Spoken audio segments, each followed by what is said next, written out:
नमस्कार, आप सभी का एक बार फिर से स्वागत है हमारे चैनल भक्ति मार्ग में। आप सभी को नवरात्रि के तीसरे दिन की हार्दिक शुभकामनाएं। या देवी सर्वभूतेषु मां चंद्र घंटा रूपेण संस्थिता नमस्तस्यै नमस्तस्यै नमस्तस्यै नमो नमः।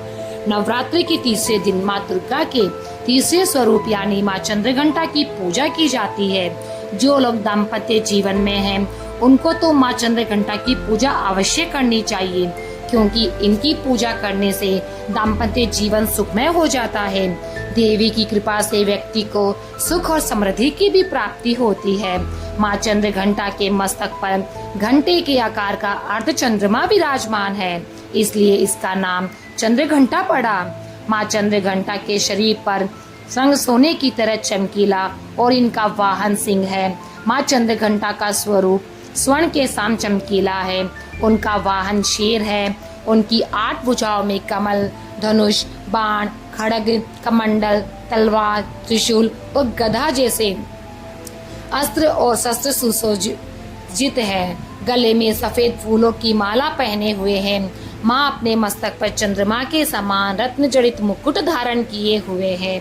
वह सदैव युद्ध की मुद्रा में रहते हुए तंत्र साधना में लीन रहती है। मां चंद्र घंटा माता पार्वती का ही रौद्र रूप है। राक्षसों के अत्याचार से मुक्ति दिलाने के लिए मां पार्वती ने युद्ध करने के लिए इस रौद्र रूप का धारण किया था। मां चंद्र घंटा की कथा कुछ इस प्रकार से है। पौराणिक कथाओं के अनुसार जब महिषासुर ने तीनों लोकों में आतंक मचाना शुरू कर दिया था, तब सभी देवताओं ने ब्रह्मा, विष्णु और महेश से सहायता मांगी। महिषासुर स्वर्ग लोक में इंद्रदेव को हराकर अपना आधिपत्य जमाना चाहता था और देवताओं के साथ में युद्ध कर रहा था। ब्रह्मा, विष्णु और महेश ने देवताओं की व्यथा को सुनकर क्रोध प्रकट किया, जिससे उनके मुख से एक भयंकर ऊर्जा निकली।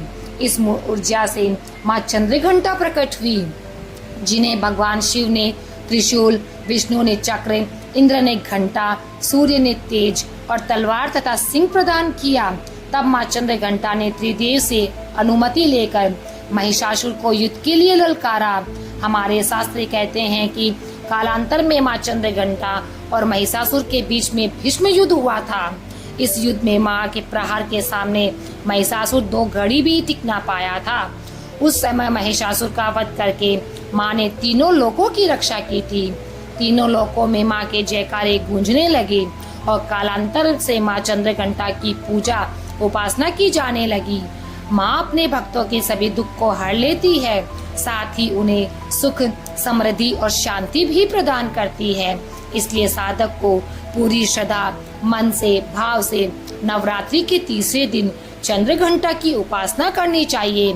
माना जाता है कि मां चंद्र घंटा की पूजा करने से व्यक्ति को आध्यात्मिक शक्ति प्रदान होती है और वे सभी प्रकार के रोग और कष्टों से मुक्ति पा जाता है। मां चंद्र घंटा को भोग लगाने के लिए केसर की खीर का भोग लगाया जाता है। इसके साथ ही लौंग, इलायची, पंचमेवा और दूध से बनी अन्य मिठाइयों का भी प्रयोग आप कर सकते हैं। साथ ही मां के भोग में मिश्री अवश्य रखें और पेड़े का भोग भी आप अवश्य लगा सकते हैं। मां को लाल रंग बहुत ही प्रिय है। लाल रंग को शक्ति और वृद्धि का प्रतीक माना जाता है। मां की पूजा में लाल रंग के वस्त्र पहनकर पूजा करना सबसे शुभ माना जाता है। मां चंद्र घंटा आपके पूरे परिवार पर कृपा बनाए रखे। मां चंद्र घंटा की पूजा में आप लाल रंग का पुष्प उन्हें अर्पित कर सकती है और आपके सुख और समृद्धि और सेहत से इसमें वृद्धि होती है। मां चंद्र घंटा की पूजा के लिए सुबह उठकर सबसे पहले स्नान करें और मंदिर को साफ स्वच्छ करें और माता का गंगा जल से अभिषेक करें।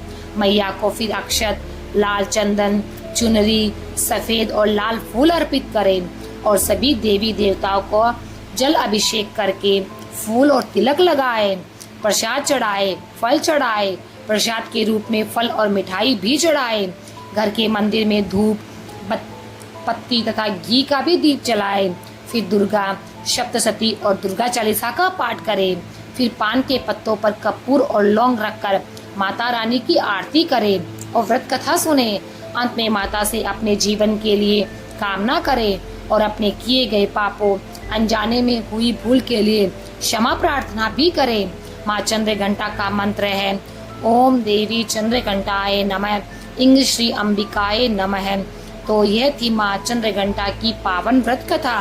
आपको ये कथा कैसे लगी हमें कमेंट में ज़रूर बताएं। यदि आपको हमारी ये कथा पसंद आई हो तो हमारे चैनल को सब्सक्राइब करना ना भूलें और इसे अपने दोस्तों के साथ में जरूर शेयर करें ताकि नवरात्रि के इस पावन पर्व पे सभी इस कथा का लाभ ले सकें।